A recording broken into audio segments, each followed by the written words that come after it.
Hello friends, welcome to আর Rice IAS YouTube channel. আমি doctor Bratati Ojha. আজ আমি তোমাদের সাথে একটা এডিটোরিয়াল এক্সপ্লেন করতে চলেছি দ্য হিন্দু নিউজ পেপার থেকে।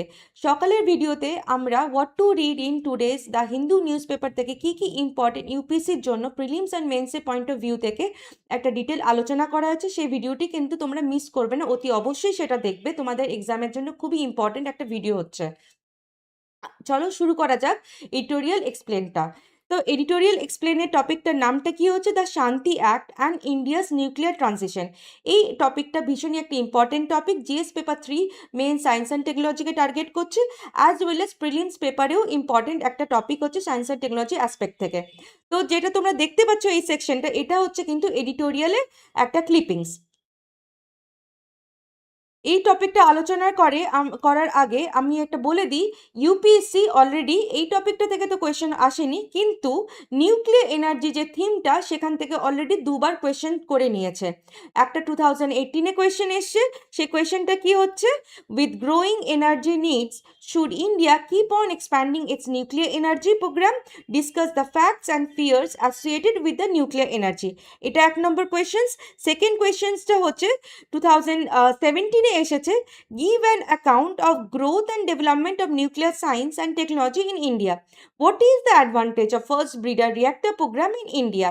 তাহলে বুঝতে পারছো এই টপিকটা কতটা ইম্পর্টেন্ট। নিউক্লিয়ার এনার্জি আমাদের এখন ভীষণভাবে ক্লিন একটা এনার্জি ট্রানজিশন করতে সাহায্য করবে, তার জন্য এই অ্যাক্টটা আনতে সাহায্য করবে আরও ভালোভাবে। তো কনটেক্সটটা কি হচ্ছে, প্রেক্ষাপটটা আমরা জেনে নিই। না, রিসেন্টলি পার্লামেন্ট কি করেছে না, শান্তি অ্যাক্টকে পাস করেছে, যেটা রিপিল করেছে পুরনো atomic energy act 1962 and civil liability nuclear damage act 2010-কে। অ্যাট দ্য সেম টাইম এই অ্যাক্টের একটা সিগনিফিক্যান্ট পয়েন্ট হচ্ছে, ফিচার্স হচ্ছে যে এই অ্যাক্টটা গভর্নমেন্ট এক্সক্লুসিভ যে মনোপলি ছিল, যে গভর্নমেন্ট যে একটা নিজস্ব করে রেখেছিল, কম প্রাইভেট প্লেয়ার্স এর মধ্যে ছিল আমাদের নিউক্লিয়ার সেক্টরে, এখন এই মার্কেটটা কমপ্লিটলি ওপেন করে দেওয়া হলো প্রাইভেট, যাতে এন্টিটিস আসতে পারে আর ইনভেস্ট করতে পারে। ফলে কি হচ্ছে নাকি একটা আরও একটা মানে আমাদের দেশের জন্য গ্রোথ, জিডিপি গ্রোথ আরও বাড়াতে সাহায্য করবে, ইকোনমি নিয়ে আসতে সাহায্য করবে। তো সেকেন্ড পয়েন্টে আমরা কি দেখব, কি এই অ্যাক্টটা তার লক্ষ্যটা কি, লক্ষ্যটা হচ্ছে ক্লিন এনার্জি ট্রানজিশন নিয়ে আসার চেষ্টা করবে by 2070, at the same time 100 gigawatt nuclear capacity target by 2047। কিন্তু এই অ্যাক্টটা কিছু কনসার্নও শো করছে। কি কি, চলো দেখা যাক। সাপ্লাই ইন্ডেমনিফিকেশন 1 নম্বর। 2 নম্বর হচ্ছে ডাইলিউট করেছে কিছু লায়াবিলিটি প্রভিশনকে, অ্যান্ড কিছু মোরাল হ্যাজার্ড ডেভেলপ করছে, যেটা পাবলিক সেফটিকে অ্যাফেক্ট করতে পারে। এর আগে, এটা বলার আগে আমরা এটা একটু কথা বলে নিই যে ব্যাকগ্রাউন্ডটা কি হচ্ছে এই অ্যাক্টের। এই অ্যাক্টের আসার আগে আমাদের ভারতের নিউক্লিয়ার এনার্জি ব্যবস্থাটা কি ছিল। তো আমরা জানতে পারি কি এখানে 3% ইন্ডিয়াস টোটাল ইলেকট্রিসিটি জেনারেশন করতে সাহায্য করে আমাদের কি বলে নিউক্লিয়ার এনার্জি। কিন্তু প্রেজেন্ট স্ট্যাটাসে দেখাচ্ছে যে 8.78 গিগাওয়াট নিউক্লিয়ার এনার্জি আছে আমাদের। হিস্টোরিক্যাল ফেলিওরও আমরা এর মধ্যে থেকে দেখতে পাচ্ছি। 1980-এ কি করা হয়েছিল, 10 গিগাওয়াটের আমরা এস্টিমেশন রাখা হয়েছিল বাই 2010-এর মধ্যে, কিন্তু আমরা কতটা করতে পেরেছি, 2.86 গিগাওয়াট অ্যাচিভড হয়েছে। সিমিলারলি 2006 সালে আমরা 20 গিগাওয়াটের টার্গেটস রাখি বাই 2020-এর মধ্যে কমপ্লিশনে, সেখানেও আমরা ফেল করি, 6.78 গিগাওয়াট মাত্র অ্যাচিভ করতে পারি। তো সিস্টেমিক কিছু বটলনেক্সও আমরা দেখতে পাই। তার মধ্যে হচ্ছে একটা হচ্ছে high capital cost, obviously safety concern, and second হচ্ছে ক্রনিক প্রজেক্ট ডিলে। তাহলে প্রাইম এক্সাম্পলে আমরা যদি দেখি, প্রোটোটাইপ একটা ফার্স্ট ব্রিডার রিয়াক্টর কালপাকামে, তার সেটা কমিশন করা হয়েছিল 2010-এর মধ্যে কমিশন করা হতো, কিন্তু সেটা এখনো পর্যন্ত অপারেশনাল ডিলেড হয়ে পড়ে আছে। লাস্ট আমরা কি দেখব নাকি নিড ফর রিসোর্স মোবিলাইজেশন খুবই দরকার। অ্যাট দ্য সেম টাইম আমাদের দরকার access to advance technology, small modular reactor, modern safety system. At the same time এটা আমরা দেখতে পাচ্ছি যে স্মল মডিউলার রিয়াক্টরে আনটেস্টেড টেকনোলজির জন্য potentially higher estimated capital cost থাকতে পারে পার ইউনিট অফ পাওয়ারের থেকে। তো এই অ্যাক্টের কিছু একটা আমাদের ফিচার্সগুলো দেখে নিই। গুরুতর কিছু কোর ফিচার্স হচ্ছে এই অ্যাক্টের। ফার্স্ট তো তোমরা সবাই জানো যে এই একটা ক্লিন এনার্জি ট্রানজিশন করতে নিয়ে যাবে 2070 মধ্যে, and 100 gigawatt nuclear energy generate করবে বাই 2047-এর মধ্যে। এই অ্যাক্টটা আমাদের এন্ড করছে এন্ড অফ স্টেট মোনোপলিকে আর প্রাইভেট এন্টিটিস জয়েন্ট ভেঞ্চারকে নিয়ে আসবে to operate the plants, generate powers, manufacture specialist equipment and engage in fuel fabrication. Second পয়েন্টে কি দেখবো, নাকি স্ট্র্যাটেজিক গভর্নমেন্ট কন্ট্রোল থাকছে কোন কোন সেক্টরে, ইউরেনিয়ামের জন্য, থোরিয়ামের জন্য অ্যান্ড স্পেন্ট ফুয়েলের জন্য। চলো এই যে ইউরেনিয়াম যে টপিকটা আর স্পেন্ট ফুয়েল আর থোরিয়াম যে টপিকটা, সেটা কিন্তু প্রিলিমস অ্যাসপেক্টে খুবই ইম্পর্টেন্ট টপিক। এখান থেকে কীরকম কোয়েশ্চেন আসতে পারে, ইউরেনিয়ামে একটা আমি তথ্য দিয়ে দিচ্ছি। ইউরেনিয়াম হচ্ছে তার অ্যাটমিক নাম্বার হচ্ছে 235, হাইলি, সেটা দুটো পারফরমেন্স, দুটো অ্যাডভান্টেজেস হচ্ছে। বয়লার কি ইউজ করছে, একটা হচ্ছে প্রেশারাইজ ওয়াটার বয়লার আর একটা হচ্ছে বয়লিং ওয়াটার বয়লার। এর অ্যাডভান্টেজটা কি হচ্ছে, অ্যাডভান্টেজটা হচ্ছে আমরা এটা ভীষণভাবে প্রাইমারি ফুয়েল, নিউক্লিয়ার রিঅ্যাক্টরে প্রাইমারি ফুয়েল হিসাবে আমরা ইউজ করি। আর এটা ভীষণই ইউজফুল মানে নিউক্লিয়ার রিঅ্যাক্টরে এটা প্রধান ফুয়েল, সেজন্য এটা ব্যবহারটা খুবই মানে প্রয়োজনীয় ব্যবহার বলতে পারো। কিন্তু এর ডিসঅ্যাডভান্টেজও আছে। ডিসঅ্যাডভান্টেজটা কি হচ্ছে না, ডিসঅ্যাডভান্টেজের মধ্যে দেখতে পাবে যে এটা হচ্ছে হাই রেডিও অ্যাক্টিভ ওয়েস্ট হচ্ছে। আর সেকেন্ডটা দেখতে পাবে কি তোমরা এখানে, না পলিফারেশন রিস্কও আছে। থোরিয়ামের ক্ষেত্রে ভারতবর্ষে কিন্তু অ্যাবান্ডেন্স আছে। থোরিয়ামে যেটা অ্যাটমিক নাম্বার হচ্ছে 232, আর এটা কিন্তু কনভার্ট করে তবেই ফিশন রিয়াকশনে ইউজ করতে পারা যায়, যেটা হচ্ছে 233-তে কনভার্ট যখন হচ্ছে। মোনাজাইট স্যান্ডে এটা থোরিয়াম আমরা এক্সট্রাক্ট করে থাকি, ভারতবর্ষে ভীষণ অ্যাবান্ডেন্স আছে, এটাও আমরা জানি। কোথায় কোথায় পাওয়া যায়, কোস্টাল এরিয়াস।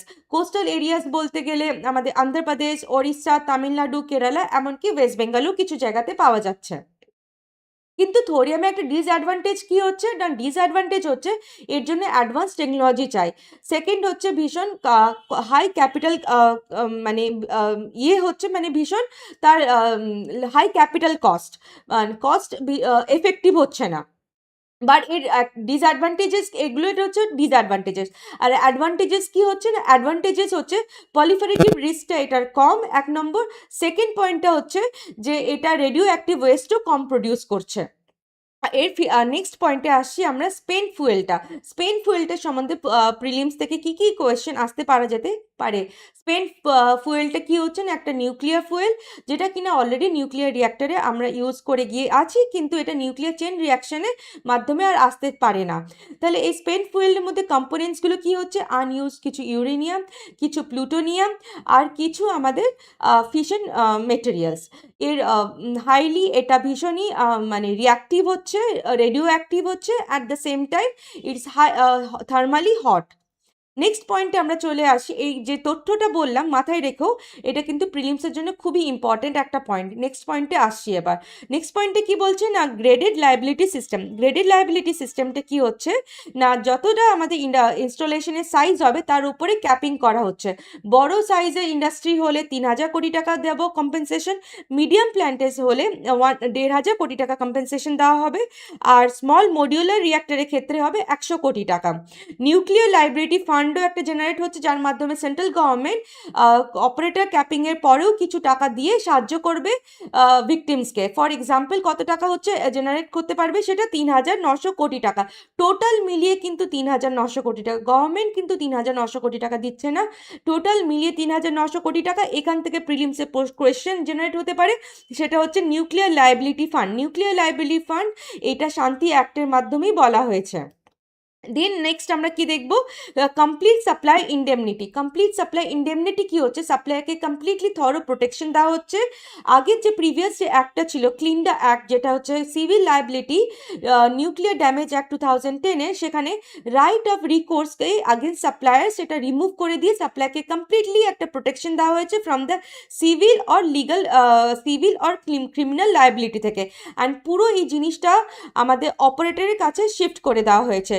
লিগাল কনসলিডেশন করা হয়েছে, সেটা কি হচ্ছে না, অ্যাক্ট অমিট করেছে ক্লজ 46 অফ ক্লিনডা অ্যাক্ট। সেটা কি বলে নাকি আগে কি হতো, ভিকটিমরা সিভিল কিংবা ক্রিমিনাল রাইটসের মাধ্যমে বা লজের মাধ্যমে অ্যাডিশনাল রেমেডি বা কম্পেনসেশন সিক করতে পারতো, কিন্তু এখন সেটা আর হবে না।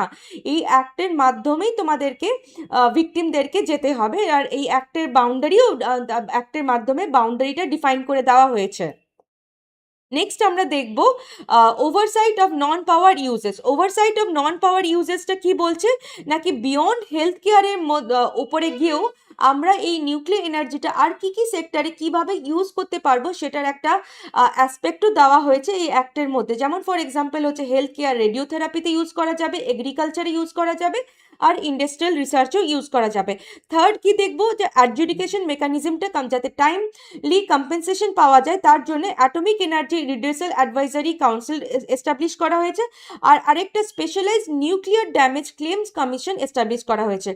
Appellate tribunal for electricity shall be the final appellate body, এটা অথরিটির ফাইনাল থাকবে। লাস্ট পয়েন্টে দেখবো, এটা কিন্তু ইন্টারন্যাশনাল অ্যালাইনমেন্টের সাথেই করা হয়েছে, যাতে যদি কোনো ফরেন টেরিটরিতে যদি কোনো ড্যামেজ হয়ে গিয়ে থাকে যেটার উৎপত্তি ভারত থেকে হয়েছে, তাহলে সেখানে আমরা ইন্টারন্যাশনালি অ্যালাইনড হয়ে কম্পেনসেট দেব। সে গ্লোবাল ট্রিটিসটার নামটা কি হচ্ছে না, কনভেনশন অন সাপ্লিমেন্টারি কম্পেনসেশন। এটা কিন্তু মাথায় রাখবে, এটা ভেরি ইম্পর্টেন্ট পয়েন্ট প্রিলিমসের পয়েন্ট থেকে।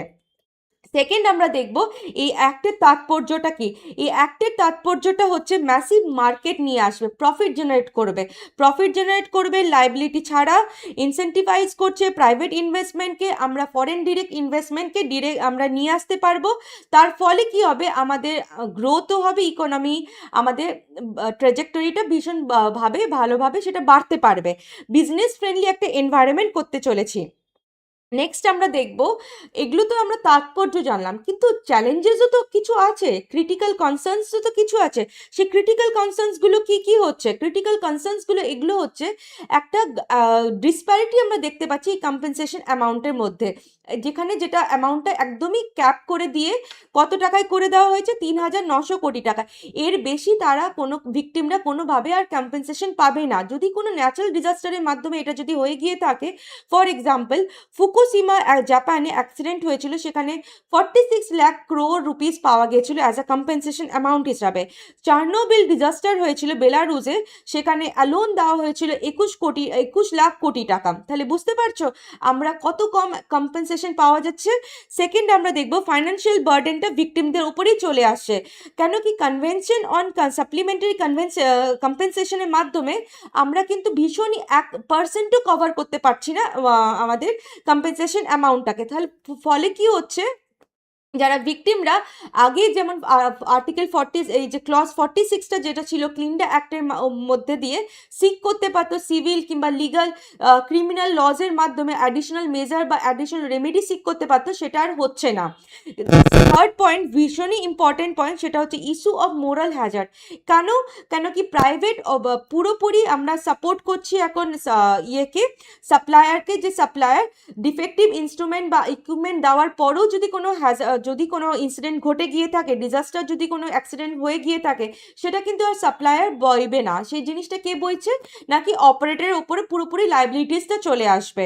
দেন সেকেন্ড আমরা দেখতে পাচ্ছি অ্যাবসলিউট লাইবিলিটি একটা যে টার্ম, সেটা কখন থেকে এসেছে না, ভোপাল গ্যাস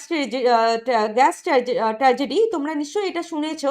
সেখানে কি হয়েছিল, যারা ভিকটিমস তারা কম্পেনসেশন থরলি তারা কমপ্লিটলি যেন তারা পায়নি, সেখান থেকে এই ক্লজটা ডেভেলপ করা হয়েছে অ্যাবসলিউট লাইবিলিটি, যেখানে বলা হয়েছিল যদি কোনো ডেঞ্জারাস ইন্ডাস্ট্রি ডেভেলপ করা হয় তাকে কমপ্লিট একটা কম্পেনসেশন যেন পুরোপুরি দেওয়া হয়ে গিয়ে থাকে। কিন্তু এই অ্যাক্টের মাধ্যমে এই জিনিসটা ডাইলিউট হয়ে গিয়েছে। আমরা কি দেখবো না, অ্যাবসলিউট লাইবিলিটি ডাইলিউট হয়েছে হ্যাজার্ডাস ইন্ডাস্ট্রির জন্য। Since the Fukushima disaster was caused by a tsunami, this exemption is seen as a major loophole that reduces the incentive to build ultra-resilient plant. Next point কি দেখবো না, আমরা corporate ইন্টারেস্টকে হামেশাই প্রায়োরিটিসাইজ করা হচ্ছে এখন। একদিকে তো এটা পজিটিভ হচ্ছে, কিন্তু এটা নেগেটিভও হচ্ছে, যে সেফটি স্ট্যান্ডার্ডটা আমরা বিলো করে নিচ্ছি, at the same time greater risk taking attitude আমরা ডেভেলপ রাখছি। চলো দেখা যাক আমাদের কিছু তথ্য রিগার্ডিং দ্য নিউক্লিয়ার এনার্জিকে নিয়ে, যে গভর্নমেন্ট কিছু অ্যাডিশনাল ইনিশিয়েটিভগুলো আমরা দেখিনি। নিউক্লিয়ার এনার্জির উপরে গভর্নমেন্টের ইনিশিয়েটিভ হচ্ছে, আর এই ইউনিয়ন বাজেট 2025-26-এ 20,000 কোটি টাকা আউটলে করা হয়েছিল কিসের জন্য না, design and deployment of small modular রিঅ্যাক্টরে। তার অবজেক্টিভটা কি হচ্ছে, বাই 2033 মধ্যে অপারেশন ক্লিন এনার্জি ট্রানজিশন নিয়ে আসবে। সেকেন্ড আমরা দেখব কি ইনোভেশন ইনোভেশন ভায়া ভাবা অ্যাটমিক রিসার্চ সেন্টার, ভাবা অ্যাটমিক রিসার্চ সেন্টারের মাধ্যমে আমরা ভারত স্মল মডিউলার রিঅ্যাক্টর তৈরি হবে, তার মাধ্যমে কি হবে নাকি টেকনোলজিক্যাল ইম্পোর্ট ডিপেন্ডেন্সি কম হতে পারে। সেকেন্ড কি দেখবো না, ইন্টারন্যাশনাল নিউক্লিয়ার অ্যালায়েন্সে, যেটা হচ্ছে আমাদের রাশিয়া অ্যান্ড ফ্রান্সের সাথে ইন্ডিয়া একটা সিকিউর করবে গ্লোবাল ফ্লুয়েল সাপ্লাইজকে অ্যান্ড অ্যাডভান্স রিঅ্যাক্টর টেকনোলজি নিয়ে আসবে। And last but not least is the 3 stage power programme, India's nuclear power programme 3 স্টেজকে হেল্প করতে চলেছে এই থোরিয়াম রিজার্ভে। এর ফিউচার অ্যাসপেক্টটা আমাদের বাড়তে চলেছে। এখানেই চলো আমরা ভিডিওটি শেষ করতে চলেছি। শেষ করার আগে আমি তোমাদেরকে জানাচ্ছি যে এই আমরা যে এডিটোরিয়াল অ্যানালাইসিসটা যেটা করলাম এতক্ষণ ধরে, সেটা কিন্তু বাংলাতেও অ্যাভেলেবেল আছে। তোমরা আমাদের ওয়েবসাইটে গিয়ে এর বেঙ্গলি পিডিএফটা ডাউনলোড করে নিতে পারবে। ইউটিউবে আমরা নিচেতে লিঙ্ক দিয়ে দেবো, সেখান থেকেও তোমরা ক্লিক করে ডাউনলোড করে নিতে পারবে। চলো দেখে নিই আমরা বেঙ্গলি এই আর্টিকেলটা কীরকম হচ্ছে। এই যে দেখতে পাচ্ছ এই আর্টিকেলটা, এটা কিন্তু শান্তি অ্যাক্টকে নিয়েই হচ্ছে, শান্তি আইন এবং ভারতের পারমাণবিক রূপান্তর। এটা আমাদের বাংলায় পাওয়া যাবে, কমপ্লিটলি বাংলাতেই তোমরা এই জিনিসটা বুঝতে পারবে, আরও সহজ সরলভাবে তোমাদের কাছে ইজি হয়ে যাবে। তোমরা এই জিনিসটা মানে এক্সক্লুসিভলি ফলো করো, চেষ্টা করো যে দুটো পিডিএফ তোমরা ডাউনলোড করে নিতে পারবে তোমাদের ওয়েবসাইট থেকে। আর একটা তোমাদেরকে বলে দিই শেষ করার আগে যে আমাদের এটার পরে ডিপ অ্যানালাইসিসের ভিডিও আসতে চলেছে, সেটা অতি অবশ্যই দেখবে। মেন্সের জন্য খুবই একটা ইম্পর্টেন্ট ভিডিও হচ্ছে। অ্যান্ড প্রিলিমস বাইটসের কিছু প্রিলিমসের টপিক ডিসকাস করতে চলেছে, যেটা সকালে the Hindu what to read in the Hindu news paper থেকে, সেখান থেকে প্রিলিমসের কিছু পয়েন্টস আমরা তোমাদের সামনে তুলে ধরবো, সেটাও কিন্তু তোমরা দেখবে। Thank you.